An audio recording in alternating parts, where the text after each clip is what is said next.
All right. What's up, everybody? This is Dr. Kasey Johnson. I'm here with my friend, Dr. Ben Manulis, and you've probably recognized his face. He's come on and chatted with me a few times. So what's up, Dr. Ben? Hey, doing pretty well this morning. How you doing? Doing great. And I just want to give a quick shout out to my friend, Tim Sheath, because he just hooked me up with my first ethics shirt. I don't know if you've heard of their brand. Have you heard of them at all, Dr. Ben? Yeah, I've heard of them. I thought they took the eye out. Like I thought They there was. they did this. They did. This is like it's kind of one of like the classic shirts. So like it's just Okay. they still have some with the eye, but this one has it. But they're doing some amazing work. So and he just came on the podcast and is just a really cool guy. So yeah, just want to give them a shout out because he's doing some really awesome work. But yeah, no, Dr. Ben just put out an ebook and it's about the digestive system. And he wants to share like what it's all about and what you can find in there. So Dr. Ben, I'm excited to dive into it because I know the stuff you talk about in there is stuff that people have so many questions about. So I guess let's just dive into it, you know? Yeah, sure. So this is something I've been working on for a long time, Hmm. and honestly, the whole reason that even am a chiropractor, plant-based doctor is because 8 years ago I was having terrible, terrible digestive issues, and I had all kinds of awful symptoms. We don't need to get into the details, but it was one of those things where I was really suffering in silence because it's not something you want to talk about with people, and you just sort of It's kind of maybe. embarrassing, you know? Yeah, yeah, Yeah. it totally is. And you don't want to, you avoid social situations, and you're like constantly like, when is this gonna, you know, when is this gonna hit, Hmm. and having like a lot of symptoms after every meal, and just you sort of get to a point where it's like your new normal, and then just like, well, I'm just gonna have to deal with this. Right. And so I went to a lot of like mainstream medical doctors, gastroenterologists, got kind of shuffled around by the system, getting put on different medications, and never really getting any better. Hmm. And it wasn't until I was like, okay, this whole thing that they say about the food that I'm eating doesn't really affect it. I started to question that. I was like, okay, I have enough common sense to say maybe that's not true, and maybe I'll start, making tweaks to my diet. And that was like really the beginning of the journey with healing it. Yeah. Because I mean, what you hear, it's like, if you have digestive issues, obviously people do think probiotics, prebiotics, bone broth, right? Go eat some yogurt, but like that can be doing more damage than it is good. Yeah, absolutely. I think supplements do have a place, Hmm. um, but for something like yogurt, it's like okay, maybe it has all these probiotics, but it also like it's a double-edged sword. It also has casein, which is highly Hmm. carcinogenic. Hormones like bovine growth hormone and testosterone, estrogen, all that stuff that you don't want. Uh, Right. Or it's so processed that it doesn't actually have the probiotics that they claim, yeah, right? yeah. Yeah. And another thing with probiotics, and not to, I think they have their place, but if you're not laying down the proper soil on which to grow them, so to speak, Hmm. it doesn't matter. Like you can slam probiotics all day, but if you're not eating the food that the good bacteria like to eat, then Right. good bacteria aren't going to stick around. No, that's an awesome point to make. And like, so with your book, like what kind of things are you telling people to do so they are laying that good foundation, that good soil?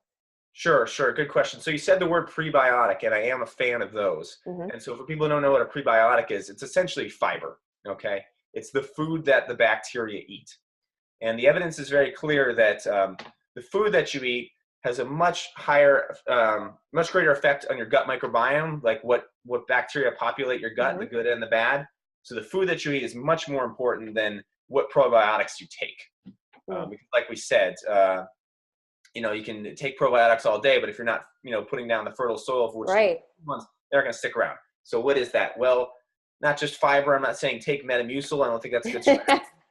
Um, fruits and vegetables. Okay, this is my breakfast here. We've got this is I an like it. entire watermelon in the blender. Okay, one ingredient, uh, and so that's what we're talking when we're talking what food to feed the good bacteria. That's cool. I love that you brought up the Metamucil thing because, like, I mean, as a standard American diet, like we are deficient in fiber, and nobody can argue that. You're not going to have any physician out there tell you that that's wrong. So, laying that good foundation. But like, when you look at somebody like that is eating a lot of, let's say, fruits, right? You're drinking that whole watermelon. there's so many people that will fight you and say, Dr. Ben, the sugar, like, what's up, right? So what do you say to that? So first off, this is blended watermelon. This is like the canister of the blender. So it's still got the fiber in it. Gotcha. And so fiber plays not only a role in feeding your bacteria, but it also slows the absorption of sugar into the bloodstream. So it acts as kind of a slow down mechanism, so that if I juiced the watermelon or I drank Coca-Cola or something that didn't have fiber in it, right? Yes, the sugar would just rush into my bloodstream. Watermelon flavored Coca-Cola, we can't go that route. Oh, yeah. I forgot that, it's been so long, I forget these things exist. That people I don't know if that exists. So if Coca-Cola is listening and you take that idea, I want full credit. Well, I remember seeing that there was, in Japan, people really like to put salt on watermelon. And they actually invented a salted watermelon flavored Pepsi. Wow. I haven't seen that. That's that's kind of crazy. So people might question, there's all this sugar in this watermelon that you're drinking. Okay. Well, it's in a package with the fiber. It's not refined. So refined is when they separate the sugar out from the rest of the plant. And they usually take out the fiber. Mm-hmm. But when you have sugar and fiber in a whole package, and I'm not saying like pour Metamucil and sugar into water and okay, like eat food in its whole form, fruit in its whole form, the fiber is going to slow down the absorption of the sugar into the bloodstream, so you don't get that insulin spike. Gotcha. So that's very important, and this is covered in the ebook. Eating fruit in its whole form, blended, I still consider its whole form. You haven't refined out any of the fiber. So you have the fiber there feeding the good bacteria, and you also have it there slowing the absorption of sugar into the bloodstream. And both of those things are super clutch important.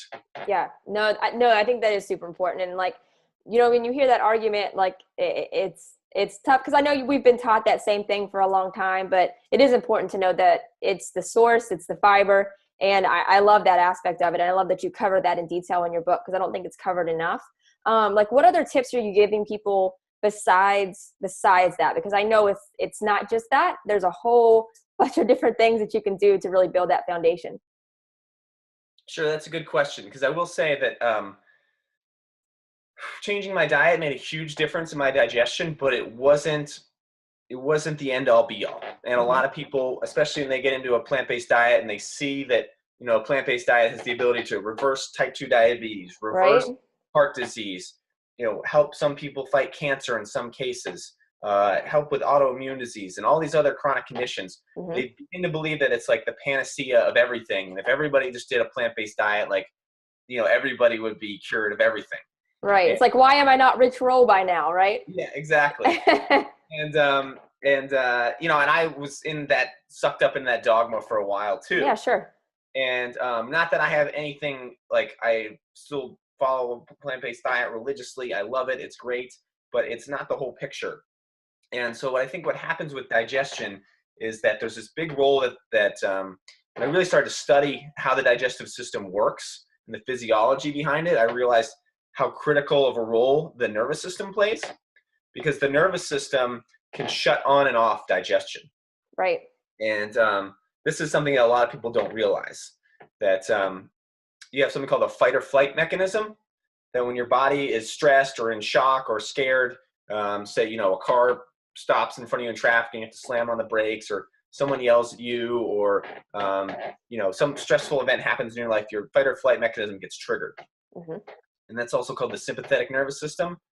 And so what the body does in response to that is it shuts off digestion, because it says, okay, this digestion where we're squeezing food through a 30-foot long tube that's going through us, that takes a lot of energy. We don't have energy to do that right now. We want to run away from this problem. Right. It's like, I have to run away from the lion. I don't have time to digest this watermelon I just ate, right? Yeah, it's just your body's so smart. It has to prioritize its energy. Like, it's crazy when you break it down like that, how smart the body is. Yes, it's smart, and it's adapted to live in a society that we no longer live in, or environment we no longer live in, where we're basically getting doused, 24/7 with these microdoses of stress. And so for a lot of people, their nervous system is in this fight or flight mode where digestion is shut off. So that means that things are going to sit in their intestines and ferment and, putrefy and acidify and cause all kinds of problems. Right. And you got to think of and then just knowing that fact alone, it's like, then what are you eating? What's sitting in there extra long? Because if you're eating a bunch of animal products, that's literally rotting in your intestines for an even longer period of time. So you have to think about, okay, well, maybe this is why I'm extra fatigued. Maybe this is why I have IBS or Crohn's or whatever digestive issue that you're dealing with. Yeah, definitely. So it is a combination of factors. So the diet plays a role, but the stress on the body and the tone of the nervous system plays an important role too. Right. So what we break down in the book is different techniques for bringing down that fight or flight response and increasing what's called the rest and digest response, or the parasympathetic nervous system. And so a lot of people that, there's a lot of people like talking about digestive health out there, and I found that almost no one was talking about this. And when I started to get into this and some of these techniques to readjust the tone of the nervous system and get you more out of a fight or flight and more into a rest and digest, I got tremendous benefits. I got we're probably about 75% of the way there with the diet. The last 25, and I was really frustrated that I wasn't at 100%. And the last 25% really came from these techniques like, going to bed early, limiting screen time before bed, meditation, breath work. These things really made a huge, huge difference. For sure. Health. Yeah. Even like you were just saying, something as simple as screen time. Some people that's not an option, but so for myself, I decided to use it on my phone, right? If it's past a certain time, my phone dims. It has a nighttime mode, and that gets rid of the blue light that, or at least decreases it. So it helps you go to sleep better. And I have the same thing set up on my MacBook, and it's really played a huge role. And it looks funny, for somebody that doesn't know, they walk by and my screen's orange, but it's but you get used to it, and it's really crazy, how much it really does help. Is this an app? I actually haven't heard of this. Yeah, well, your phone already has it. The phone is called, I'll let you know right now. The phone is called Night Shift. For me, I have it kicked on from 9 p.m. to 7 a.m. So it gradually kind of turns more dim, kind of almost like an orange, sepia tint kind of thing. The computer app is called, I can't think of it right off. Oh, it's called Flux. I think it's called FLUX. It's something like that. But it kicks on. You pick what time frame, and then it just gradually dims, and then it's really cool though. But it makes a huge difference. Just decreases the blue lights. You see people wearing the glasses. This kind of helps do that for you. Yeah.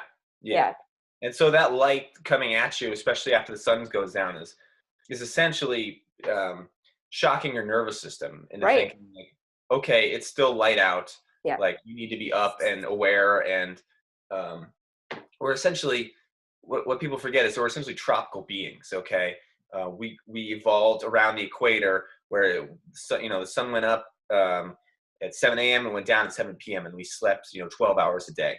Right. And any more than that it's really starting to put a shock on our system. And so, also we're tropical beings. We grew up, we evolved in tropical rainforests where what did we eat? We ate fruit. Okay. Got a lot of D3.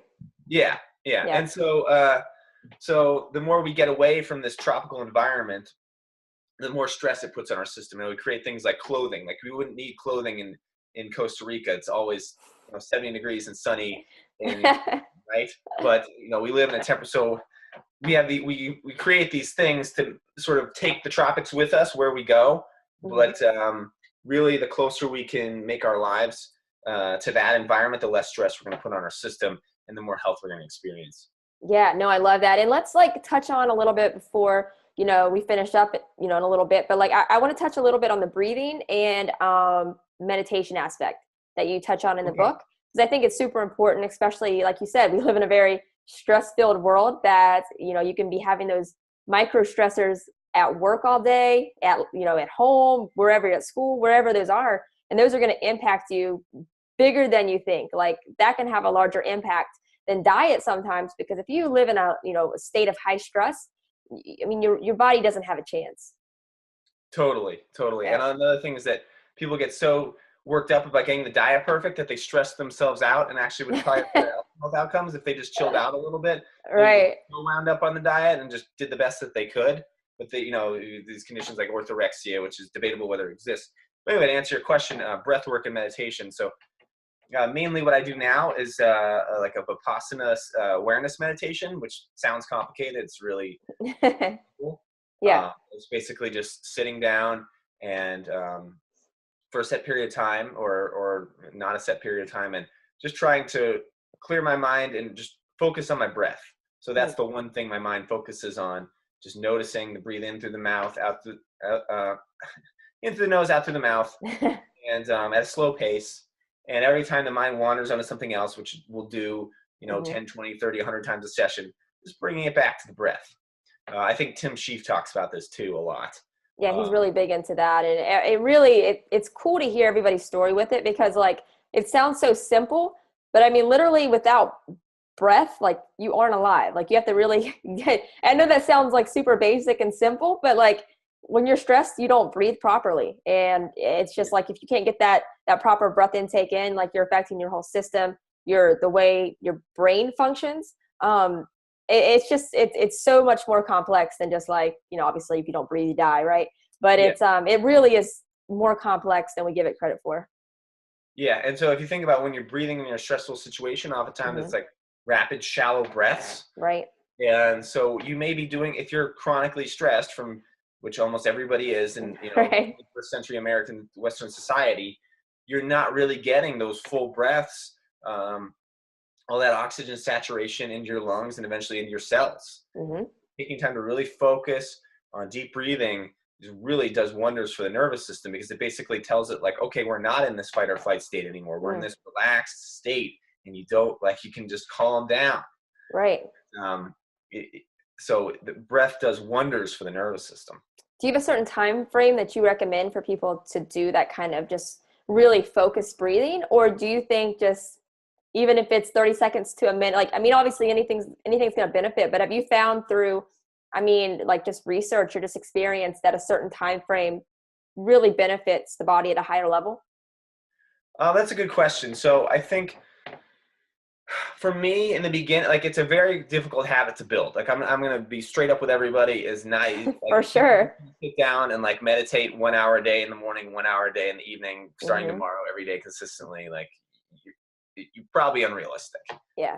And so for me, it started with like just 5 minutes a day, once a day. And that was hard. That was like really tough. Like I would be sitting there, the monkey mind way, and I want to get up and just like, kick everything over and scream because this is driving me insane. Well, it's like, okay, I have a lot to do this morning. Do I really take 5 to 10 minutes to sit here and do nothing when I really need to get up and get things done? And that's kind of the trap of it, because that's what I do. I think, okay, I'll do it later because I have to do this. But if I would just take 5-10 minutes, it's nothing. And the rest of my day is going to be more productive. And I think that's the mindset we have to get in the 5 minute a day thing. It's habit changing. And then you can add more time, right? Yeah. And so I've slowly ratcheted it up for now. I just pretty much do 15 minutes in the morning, 15 minutes in the evening. Nice. I try to do that first 15 minutes as early as possible, like when I wake up, if I can. And then the last 15 minutes, I try to do it like not too late in the evening, because sometimes I'll just be like, oh, I just want to go to bed. Right. So I tried like after dinner or something like that. No, I like that. But yeah, it's really a habit you got to build on your own. I use an app called Insight Timer, which I think is great. It doesn't do anything special other than like it keeps track of your streak. Excuse me. So you don't want to like break the streak. But there's a bunch of great meditation apps out there. Headspace, people like. Right. I want to give a quick shout out to one of my friends puts meditation classes up on Insight, and his name is Lou Redman. He was a past podcast guest, and like he's awesome. So I mean, I just want to give him a quick plug, because like I love what he's doing a lot. So I'll check that out. Okay. Yeah. Give him a follow too. Lou Redman. Just give him a follow on Instagram too if you guys are listening. So. Okay. Yeah. Okay. Awesome. Yeah. And have you heard the quote? Like it's like if you don't have time to meditate for 10 minutes a day, then you need to meditate for 2 hours a day. I mean, it's like something like that. Like it's just I don't know if that's exact words, but it's it makes sense. But it's yeah. When I first heard that just made me furious. Right. But, it's like, okay, I'm not a Tibetan monk like in Nepal. Like, what are you talking about? Yeah. So you gotta kind of, like I said, slowly ratchet it up at a pace that works for you. And also another thing where people get stuck with meditation is they think that like it's so chaotic and they're having such a hard time with it, they must be doing it wrong, or they must be not good at it. And I would honestly say, like, the worse it goes, like the more chaotic it feels, and the more you feel like you can't concentrate or you can't stay focused, like the more beneficial it is to you. Yeah. Because you're essentially building that muscle of focus and attention and awareness. And so it's like you got to go through like a whole bunch of like awful meditations to sort of get to the point where you get good at it. I mean, you never, like, there's been times where I'm like, oh, I'm getting good at this. You know? But it's right. like, oh, I think you're deriving the most benefit in the beginning when it's like painful and difficult. Yeah. And I've used Headspace a few times, and it's actually pretty cool because like they give little video examples sometimes before you do one of the classes. And like, one of them was like, think of it as like a busy highway. It's like the cars aren't going to stop, but if you're on the sidelines, you're aware the cars are there, but it's just being able to like know the cars are there, but you're not in the mess, if that makes sense. And I'm probably like butchering that class, but it's just like being aware the cars aren't going to leave, they're there, but just being able to be on the sideline, know they're there, and still be able to do your thing.